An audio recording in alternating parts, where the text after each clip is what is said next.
拥有轮回死亡的自己，竟让他遇上了另一个循环复活的同类。自从他们相遇的那天开始，两人的命运就关联在了一起。艾伦在街上闲逛会无缘无故被车撞死，与此同时，纳蒂亚也会煤气泄漏爆炸而死。然后在同一时间、不同的地点，他们相继复活。随后，艾伦又被路人误会成色狼，被防狼喷雾辣死，而纳蒂亚就更加离谱了。吃炸鸡被鸡骨头卡住窒息而死，无限复活并经历着同样的剧情，几乎让他们崩溃。于是艾伦主动找到对方，要求一起找出导致他们复活的原因。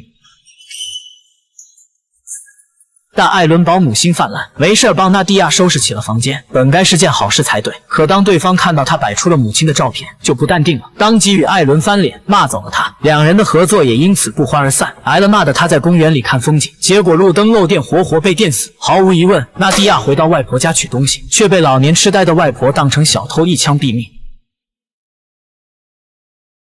不过这次复活并没有像以往一样剧情重置。之前艾伦被戴了绿帽子，一气之下丢了准备求婚的戒指，现如今复活后戒指却没有回到原位。另一边，纳蒂亚复活后发现洗手间原有的镜子也不见了，走出洗手间看到原本热闹的生日派对，却也变成只有闺蜜一人。就连超市里本该新鲜的水果也变得腐烂。奇怪的是，切开水果里面又是新鲜多汁。也就在此时，乞丐将货架上的商品弄到地上，条件反射勾起了他的回忆。其实在他与艾伦第一次陷入复活的那天晚上，他曾在超市遇见过分手闹自杀的对方。